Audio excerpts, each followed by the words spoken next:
HUL से शुरुआत कर दें। एचयूएल के नंबर्स कल मार्केट बंद होने के साथ ही आए हैं आशीष, और ये नंबर्स दरअसल उम्मीद से बेहतर है। 2717 करोड़ का मुनाफा 4% बढ़कर आया है। अनुमान करीब 2600 करोड़ के आसपास का था, तो उससे बेहतर है। रेवेन्यू के फ्रंट पर आप देखिए 15,276 करोड़ की फिगर कंपनी ने डिलीवर की है। 15,370 करोड़ का अनुमान था, तो ये हल्का सा मिस है, लेकिन आप कह सकते हैं इनलाइन है। इबिट्टा 3,600 के अनुमान के सामने 3,694 करोड़ पर आया है। मार्जिन बढ़कर आए हैं, 24.2% के मार्जिन, यहां पर इंप्रूवमेंट देखने को मिला है। अब ये आप होम केयर बिजनेस में देखेंगे 3.3% तक की ग्रोथ, हालांकि मार्केट एक्सपेक्ट कर रहा था 4 to 5% तक की growth. Beauty and personal care business में 4.5% तक की ग्रोथ है, 2% तक का अनुमान था, तो ये एक बहुत सॉलिड बीट है। फूड एंड रिफ्रेशमेंट साइड पर भी आप देखिएगा उम्मीद से थोड़ा बेहतर प्रदर्शन देखने को मिला है। कंपनी कह रही है कि ओवरऑल वॉल्यूम ग्रोथ जो आई है करीब करीब 2% पर आई है। अनुमान यहां पर 3 से 4% का था, तो ये एक वॉल्यूम ग्रोथ में मिस हुआ है। लेकिन मैनेजमेंट ये भी कह रहा है कि ग्रेजुअल रिकवरी है रूरल इकोनॉमी में, रूरल मार्केट्स में ग्रेजुअल रिकवरी देखने को मिल रही है, और कॉम्पिटिटिव इंटेंसिटी तो बढ़ती हुई ही दिखाई दे रही है। तो ये दरअसल कंपनी के नंबर्स हैं, परफॉर्मेंस अच्छा है। ये है कहानी भाई साहब। पार्थिव, आपके पास आऊंगा जब एचयूएल के साथ साथ आईटीसी की भी चर्चा हो जाएगी। पहले एचयूएल, और एचयूएल के लिए चला जाए सतपुते साहब, आप जरा चार्ट देखो। अब जैसे अभी चर्चा हो रही थी ना बिग स्टॉक्स में, दोनों तरफ के पहलू टटोल लीजिए, दोनों तरफ के आंसर मिलेंगे आपको। वॉल्यूम ग्रोथ सबड्यूड है, 3-4% एक्सपेक्टेशन 2% आती है। मैनेजमेंट कमेंट्री दिक्कत भरी है, वो कह रहे हैं कि रूरल डिमांड अभी भी काफी चैलेंजिंग है और कॉम्पिटिटिव इंटेंसिटी बढ़े चली जा रही है। इसको अगर आप एक्सट्रापोलेट करें तो मार्जिन जो आउट परफॉर्म कर गए, जो अच्छी बात थी नंबर्स में, उसको लेकर क्वेश्चन मार्क लगता है कि सस्टेन करेगा नहीं करेगा। एचयूएल कैसा प्लेस्ड है भाई सतपुते साहब चार्ट्स पे? आशीष जी देखिए, मुझे लगता है कि एचयूएल में जो कल जिस तरह से गैप डाउन हुआ, और गैप डाउन के बाद तो बहुत सारे स्टॉक्स रिकवर हुए, लेकिन गैप डाउन के बाद इसने जो रिकवरी दी अपने रेजिस्टेंस को इंटैक्ट रखा। तो ये जो 2550 से लेके 2580, ये इसका एक सप्लाई बैंड है। हमने देखा पिछले 4 दिनों में इसके ऊपर ये जाने में सक्षम नहीं रहा, तो यहाँ पे एक सप्लाई बैठा है। तो मुझे लगता है कि फिलहाल के लिए तो यहाँ पे वीकनेस रहेगी। प्रोबेबली आप कह सकते हैं कि कहाँ सपोर्ट है, तो वो सपोर्ट बनता है 2470 2480 के रेंज में। तो एक करेक्शन, एक डिप मुझे लगता है एचयूएल में आएगी, तो यहाँ पे बाय करेंगे, तो लेकिन सिर्फ डिप में अपने लेवल्स पे। टिप्स में खरीदारी करने का मन, खैर ये उसी पेडिग्री का स्टॉक है। डिसअपॉइंटमेंट रिजल्ट अपनी जगह होते हैं, और रिजल्ट्स मिले जुले हैं, ऐसा नहीं कि डिसअपॉइंटिंग है। मिले जुले नतीजे, कुछ डिसअपॉइंटमेंट तो कुछ पॉजिटिव्स भी हैं जो मेंशन हुए हैं प्लेटफॉर्म पे। अगला स्टॉक एफएमसीजी, दूसरा दिग्गज आईटीसी। सावंत साहब आप ही के पास आऊंगा, चार्ट रेडी रखना। हर्षदा, नंबर्स कैसे लग रहे हैं? आईटीसी के केस में आशीष, सिगरेट, एफएमसीजी और होटल का जो एबिटा है वो उम्मीद से काफी बेहतर है। लेकिन पहले कोर नंबर्स पर ध्यान देंगे तो 10% तक की ग्रोथ मुनाफे में देखने को मिली है। रेवेन्यू फ्लैटिश है, 3% बढ़ता हुआ दिखाई दिया है, 16,550 करोड़ का फिगर है। साथ ही साथ आप गौर करें तो एबिटा आया है 3% बढ़कर 6,041 करोड़ पर, हालांकि हमारा अनुमान था 6,300 करोड़ का फिगर आएगा। मार्जिन्स भी फ्लैटिश ही हैं, 36.5% पर आए हैं। अनुमान था कि इसी दायरे में रहेंगे या फिर एट द मोस्ट 1% ग्रोथ देखने को मिलेगी, वो हुआ नहीं है। लेकिन यहाँ पर अलग अलग बिजनेसेस ने क्या परफॉर्मेंस दिखाया वो आपके सामने लेकर आते हैं। सिगरेट वॉल्यूम पहले जो हम देख रहे थे वहां पर अच्छी खासी ग्रोथ देखने को मिल रही है, तो वो फिगर एक बार फिर लेकर आइएगा प्लीज। 6 to 7% तक की सिगरेट वॉल्यूम ग्रोथ देखने को मिली है, जहां पर एक्सपेक्टेशन थी 5 to 6%, तो यह आंकड़ा अच्छा है, बेहतर है। अब आते हैं बाकी बिजनेस पर। एफएमसीजी बिजनेस में क्या हुआ है? एफएमसीजी कारोबार में 8% से ज्यादा की ग्रोथ देखने को मिली है, 10 से 12% का अनुमान था, मिस है। होटल बिजनेस 12 से 15% का अनुमान था, 21% तक की ग्रोथ देखने को मिली है। एग्री साइड पर डी ग्रोथ है 2% तक की, पेपर बिजनेस में भी डी ग्रोथ है, और ये दरअसल दो बिजनेसेस है जो दरअसल उम्मीद पर खरे शायद नहीं उतरे हैं रेवेन्यू ग्रोथ के लिहाज से, लेकिन सिगरेट वॉल्यूम्स, होटल बिजनेस और एफएमसीजी में ग्रोथ देखने को मिल रही है। अब ये भी बिल्कुल मिले जुले सिगरेट वॉल्यूम्स सूत्रों के हवाले से जो हैं एक्सपेक्टेशन से बेहतर आते हुए, पर उसके सामने मार्जिन्स फ्लैट हैं, जबकि स्ट्रीट मान रहा था 100 बेसिस पॉइंट मार्जिन बढ़ेंगे। भाई सावंत साहब, पहले तो पोजिशनिंग कैसा लग रहा है? आईटीसी आप बहुत पैनी नजर रखते हो, कई बार बहुत अच्छे ट्रेड्स आपके साथ राइड करे हुए, इसीलिए आपके पास आया हूं। क्या करना है आईटीसी में? हो क्या रहा है? करेक्शन के बाद से अटका हुआ मामला है, 450 के इर्द गिर्द ही घूम रहा है ले देके। जी आशीष जी, अगर हम इसको देखें तो एक नजर में ही समझ आता है कि एक कंसोलिडेशन जोन में चल रहा है। इसका निचला लेवल जो है करीबन 435 और ऊपरी लेवल 460। अभी ये बिल्कुल इसके बीचों बीच 450 पे है। यहाँ पे एक बहुत स्ट्रॉन्ग गैप सपोर्ट है 444 से लेके 442, 444 टू 442। मुझे लग रहा है थोड़ी भी वीकनेस में अगर ये करीबन 445 46 तक मिल जाए तो इसको एक लो रिस्क बाय करना चाहिए। स्टॉप लॉस आपको रखना चाहिए 440 स्पॉट क्लोजिंग बेसिस। जब तक ये 440 के नीचे क्लोज नहीं हो रहा है मुझे लग रहा है स्ट्रक्चर बिल्कुल इंटैक्ट रहेगा। और यहाँ से जो रेंज की ऊपरी लेवल है करीबन 465, यहाँ तक ये कंफर्टेबली जा सकता है। ब्रेकआउट कब आएगा? तो 465 के ऊपर क्लोज हो जाए तब एक बड़ा ब्रेकआउट इसमें आके फिर से ये जो रेंज की डेप्थ है वो रेप्लिकेट करके 500 तक के लेवल दिखा सकता है। फिलहाल हम 440 स्पॉट क्लोजिंग स्टॉप लॉस रख के बाय करेंगे, टारगेट 465। ये है इसके दायरे, मार्क्ड बाउंड्रीज जो सावंत साहब ने ब्यूटीफुली डिफाइन कर दी आपके लिए। वॉच आउट करिएगा उन लेवल्स को। लेकिन पार्थिव, दोनों ऐसे ही हैं, glass half empty half full. आपको जैसे देखना है देखो, दोनों नतीजे एचयूएल और आईटीसी। आप लोग का ट्रैकॉम पे व्यू क्या है? क्या एक्यूमुलेट कर रहे हो? दोनों में से एक का प्रेफरेंस लेना हो, अगर एज इस कमजोरी के बीच में एक्यूमुलेट करने के लिए लंबी अवधि के लिए, आपका गो टू पॉकेट कौन सा है? दोनों कंपनीज को अगर मैं कंपेयर करूं तो कोइंसिडेंटली दोनों के मार्केट कैप काफी सिमिलर है, 5.5 लाख करोड़ के ऊपर है। और आईटीसी के अंदर अगर मैं फॉरवर्ड बेसिस पे वैल्यूएशन देखूं तो ये 25 टाइम फॉरवर्ड पे अवेलेबल है। विज़ एचयूएल की बात करूं तो एचयूएल अराउंड 55 टाइम्स फॉरवर्ड पे है। अभी एचयूएल जैसी कॉन्ग्लोमरेट जहां पे पास्ट में हमने देखा था कि काफी अलग अलग कैटेगरीज में मार्केट शेयर काफी स्ट्रॉन्ग था, वहां पे हमने वॉल्यूम ग्रोथ सिर्फ 2% का देखा है, विच इज वेरी टेपिड। और ईयर ऑन ईयर भी कंपेरिजन करें तो प्रॉफिटेबिलिटी कुछ खास नहीं, 5 से 7% का ग्रोथ है। अभी जब इतना हाई वैल्यूएशन पे कंपनी कोट कर रहा हो और इस तरह की ग्रोथ हो, और मैनेजमेंट काफी वोकल है बताने में कि काफी बड़ा कॉम्पिटिटिव इंटेंसिटी वो लोग देख रहे हैं। हमने देखा कि रिलायंस रिटेल ने भी काफी एफएमसीजी में फोरे किया है, अन्य और काफी कंपनीज है जो काफी अग्रेसिव हो रही है, प्राइस वॉर जैसा भी हो रहा है। तो उस लिहाज से मुझे ऐसा नहीं लग रहा कि एचयूएल के पास ऐसे प्रोडक्ट प्रोफाइल है जो गेम चेंजिंग और वॉल्यूम ग्रोथ टर्न अराउंड कर सके। वर्सेस आईटीसी की बात करें तो 82% एबिट उनका सिगरेट बिजनेस में से आता है। वहां पे वो मार्केट लीडर्स है, मोनोपोलिस्टिक नेचर है और इलिसिट ट्रेड काफी कम हो रहा है, जिसकी वजह से उनके जो मार्जिन है वहां पे काफी स्ट्रॉन्ग हो रहा है। पॉलिसी भी देखने जाए तो काफी ठीक ठाक रही उनके साथ, तो 6% का वॉल्यूम ग्रोथ है वहां पे। तो मुझे लग रहा है आगे जाते थैंक्स टू द फैक्ट कि एफएमसीजी उनका स्टेबल है, hotel business is doing well, paper ठीक ठाक नहीं करा, आगे जाते भी ना करे, लेकिन ये 3 business are the key drivers for ITC's growth. तो मुझे लग रहा है अपसाइड अल्फा जनरेशन आने वाले 1-2 साल में आईटीसी में बेहतर रह सकती है एज कम्पेयर टू एचयूएल। अच्छा, ये जैसे आज कंपैरिजन आप सबके जहन में होगा, सेक्टर लीडर, सेक्टर चैलेंजर हर सेक्टर में होते हैं। अब इस गिरावट में, अभी आज सुबह बात हुई, कैपिटल कंजर्वेशन की है, अपने 8-10 स्टॉक्स आइडेंटिफाई कर लीजिए, उनमें गिरावट में खरीदारी करने के शायद बाजार बेहतरीन मौके देगा। पर किसी बैंक में, एचडीएफसी बैंक के पास जाऊं या आईसीसी बैंक के पास जाऊं, किसी एफएमसीजी में एचयूएल पे दाव लगाऊं या आईटीसी पे दाव लगाऊं, इसी तरह के सवालों के जवाब ढूंढने आज हम लोग 12:27 पे वो फ्राइडे स्पेशल वापस लेकर आ रहे हैं। वो टीजर आपकी स्क्रीन पर आ जाएगा, 12:30 बजे दोपहर में मुलाकात होगी, तब वो पोर्टफोलियो कंस्ट्रक्शन में मदद मिल जाएगी। लार्जली लार्ज कैप्स पे ही फोकस करूंगा। आमतौर पे पार्थिव होते हैं फ्राइडे स्पेशल पे, पर उनको रिक्वेस्ट नहीं डाली थी, मुझे पता है उनके लिए आजकल जरा नींद भी कम हो गई और रात में बिजी भी ज्यादा रहते हैं। तो बाकी एक्सपर्ट्स के साथ आज जाने माने उनके साथ बातचीत होगी। लेकिन अब वापस हर्षदा के पास जाऊं और समझा जाए भाई अगले स्टॉक्स। वायदा बाजार की 2 इंटरेस्टिंग एंटिटीज के नंबर्स आए थे, वो एक तो वोल्टास और हैवेल्स। कंजम्पशन वाली स्टोरीज क्या हाल है? यहाँ सिचुएशन अच्छी नहीं लग रही है आशीष। वोल्टास के केस में आप देखिएगा रेवेन्यू ग्रोथ अच्छी है लेकिन एबिटा मार्जिन ने डिसअपॉइंट किया है।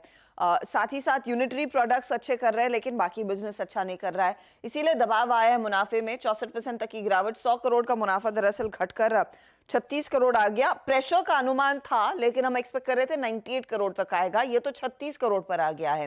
रेवेन्यू आप देखिएगा 30% बढ़कर आया, 2293 करोड़ के आसपास। एक्सपेक्टेशन से बेहतर ये आंकड़ा जरूर है। यहाँ पर आप ध्यान दें, जो एबिटा का आंकड़ा है वो 70 करोड़ पर आया है, एक्सपेक्टेशन 126 करोड़ पर थी, तो वहां पर भी एक मिस है। मार्जिन्स भी खासे कॉन्ट्रैक्ट हुए हैं, 5.5% के मार्जिन्स 3% पर आ गए, अनुमान 6% के मार्जिन्स का था। तो हर पैमाने पर दरअसल मिस ही देखने को मिल रहा है।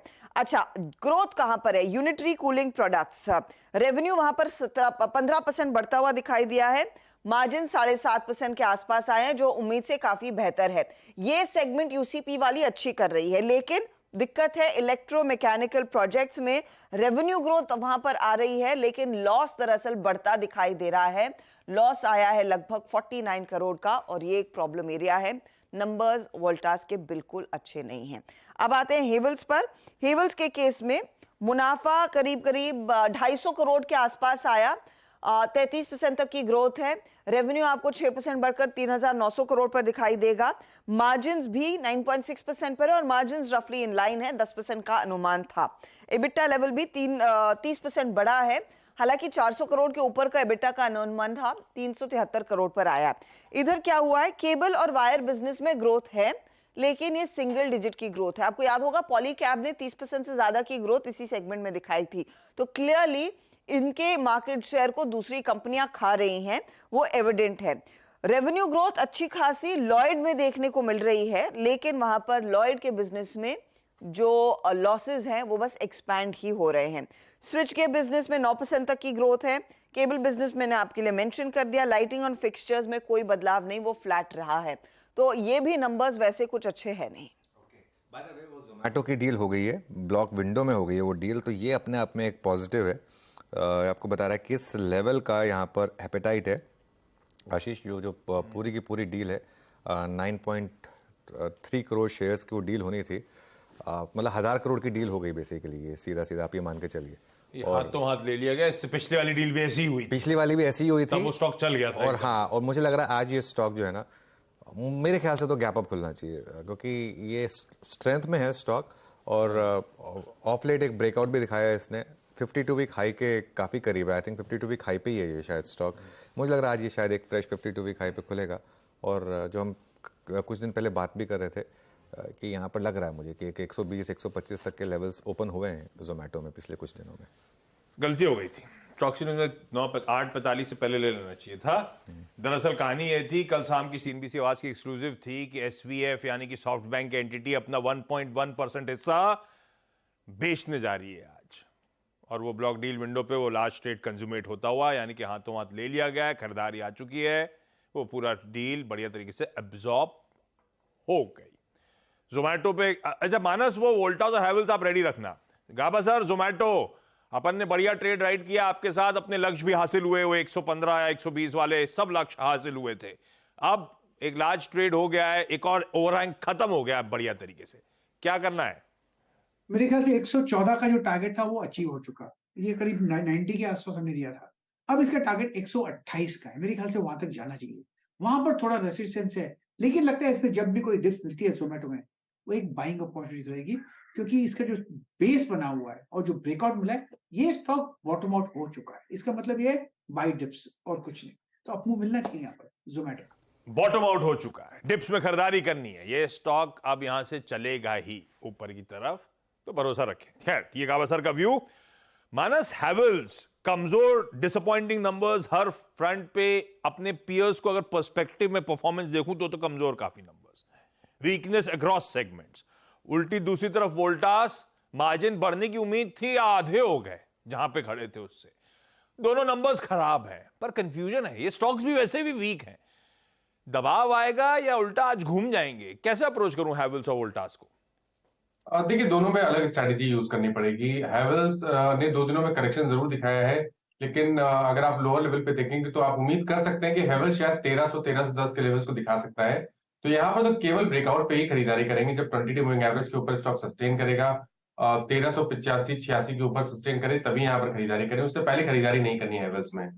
वोल्टास में ऐसा लग रहा है कि शायद करेक्शन कंप्लीट हुआ है। कल लोअर लेवल पे बाइंग इंटरेस्ट देखने को मिला। वीक मार्केट में भी जब लास्ट के 1 घंटे में सेलिंग प्रेशर देखने को मिला, तो वोल्टास में कोई ऐसी प्रॉफिट बुकिंग देखने को नहीं मिली, और इसने 100 डे मूविंग एवरेज को रीगेन किया है। मेरा समझना है कि अगर एक गैप डाउन देखने को मिले तो आपको थोड़ा रिस्क लेके 820 के स्टॉप लॉस से वोल्टास में खरीदारी करनी चाहिए, कि शायद यहाँ पर एक रिकवरी देखने को मिले तो आपको शायद 855-860 तक के स्तर देखने को मिल सकते हैं। हैवेल्स और वोल्टास की हो गई ये कहानी। दोनों को अलग अलग अप्रोच करना है। लेवल जो मानस मेंशन कर रहे हैं और स्ट्रैटेजी आपकी स्क्रीन पर है। क्विकली वायदा की कुछ और numbers. United Breweries, Tata communication, Mphasis, इन पे भी रिएक्शन की तैयारी करनी है। अजला, नंबर्स कैसे ये वाले? यूबीएल के केस में नेट प्रॉफिट में थोड़ा सा प्रेशर देखने को मिला आशीष। 107 करोड़ का मुनाफा है 114 करोड़ के अनुमान के सामने, तो वहां पर दबाव तो है ही। रेवेन्यू 1888 करोड़ के आसपास आता हुआ एक्सपेक्टेशन से बेहतर है, क्योंकि 1753 करोड़ का अनुमान था, तो वो एक बीट है। इबिटा 195 करोड़ के एक्सपेक्टेशन के सामने 184 करोड़ पर आया, तो वो हल्का सा मिस है। मार्जिन 9.8% पर आए हैं, एक्सपेक्टेशन थी 11% के मार्जिन की, तो EBITDA और प्रॉफिटेबिलिटी मार्जिन्स मिस हैं। लेकिन volume growth absolutely in line, 7% तक की वॉल्यूम ग्रोथ कंपनी ने दिखाई है। सिंगल डिजिट वॉल्यूम ग्रोथ का अनुमान था। प्रीमियम सेगमेंट में वॉल्यूम ग्रोथ हाउएवर 10% बढ़कर आई है, तो यह है यूबीएल की तरफ से परफॉर्मेंस। एम्फोसिस का अब आंकड़ा आपके सामने पेश करते हैं। 392 करोड़ तक का कंपनी ने मुनाफा दिखाया है, फ्लैट है मुनाफा। 400 करोड़ के आसपास का अनुमान था। रेवेन्यू में ग्रोथ देखने को नहीं मिली है कंपनी के लिए। मार्जिन्स इनफैक्ट 15.4 पर जस के तस रहे हैं, कोई बदलाव नहीं है। In fact constant currency revenue growth भी इनके लिए फ्लैट रही है, वहां पर भी कोई इजाफा नहीं है। हमारा अनुमान था 1.4% बढ़कर आएगी सीसी ग्रोथ, नहीं हो पाया है। टीसीवी विंस इस पर्टिकुलर क्वार्टर में करीब $255 मिलियन की है। पिछले क्वार्टर में तो $700 मिलियन तक की विंस आती हुई दिखाई दी थी, तो नंबर्स खराब है एम्फोसिस के, अच्छे नहीं हैं। टाटा कम्युनिकेशंस पर ध्यान देते हैं। मुनाफा आया 221 करोड़ का, 325 करोड़ का अनुमान था, मिस है, 5% तक की गिरावट। रेवेन्यू देखिए 4872 करोड़ पर आता हुआ, यहां पर 4860 करोड़ का अनुमान था, तो वो भी में से। एबिटा के लेवल पर भी कंपनी एक्सपेक्टेशंस को मीट नहीं कर पाई है। 1015 करोड़ उन्होंने डिलीवर किया है, और मार्जिन पर प्रेशर आता हुआ। एक्सपेक्टेशन थी कि मार्जिन स्टेबल रहेंगे, वो हो नहीं पाया है। डेटा रेवेन्यू ग्रोथ दरअसल वहां पर स्लो डाउन देखने को मिल रहा है। सेकेंड क्वार्टर में 14.4% तक की ग्रोथ देखने को मिली है, जहां पर पिछले क्वार्टर में 17% से ज्यादा की ग्रोथ थी। ऑर्गेनिक डेटा बिजनेस भी स्लो होता हुआ 10% तक की ही ग्रोथ है, जहां पर पिछले क्वार्टर में 14% तक की ग्रोथ दिखा पाए थे। बहती साहब, ये नंबर्स तो कमजोर आए। 13% वाले 10% नीचे स्लिप हो गए हैं यूनाइटेड ब्रेवरीज के। कैसा लग रहा है चार्ट्स पे? आशीष जी, चार्ट्स पे तो एक कंसोलिडेशन चल रहा है स्टॉक में, और जिस सबका सेटअप बना हुआ है स्टॉक 20 डेमा के ऊपर सस्टेन नहीं कर पा रहा है। हमें लग रहा है शायद इसमें से और प्रेशर देखने मिल सकता है। जो अहम सपोर्ट एरिया है इसका, वो 200 डेमा है, जो कि 1540 पे प्लेस है। अगर उसके नीचे ये टूटता है तो इसमें शायद 1510 तक का भी लेवल खुल सकता है। तो बिकवाली की सलाह है, जो स्टॉप लॉस इसमें मेंटेन करना है वो 1575 का एक एसेट मेंटेन करे, जो कि इसका 20 डेमा है। हमें लग रहा है इसका फर्स्ट जोन जो है 1540 और 1510 तक के भी लेवल्स इसमें देखने मिल सकते हैं।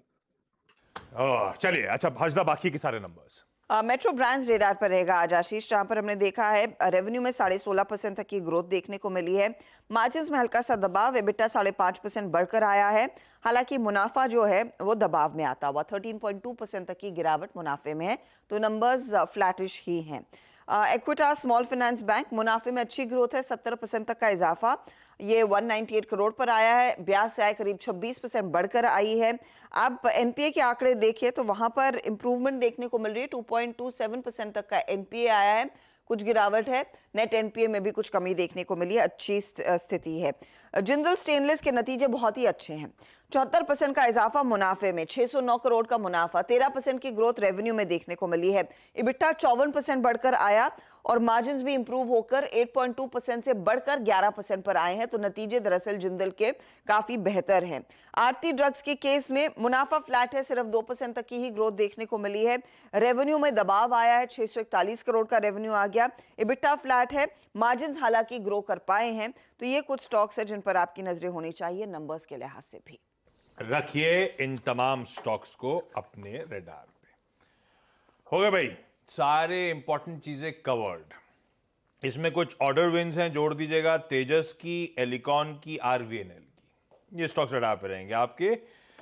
बाकी हमने सारी चर्चा करी। एलिकॉन को 51 करोड़ रुपीस का, आरवीएनएल को 174 करोड़ रुपीस का, और ऐसे ही तेजस को टीसीएस से मिला है वो ऑर्डर विन। इस नोट पर मुनाफे की तैयारी समेटने का वक्त, और अब कदम रखते हैं पहला सौदा में। आज तो इंटरेस्टिंग दिन है भाई।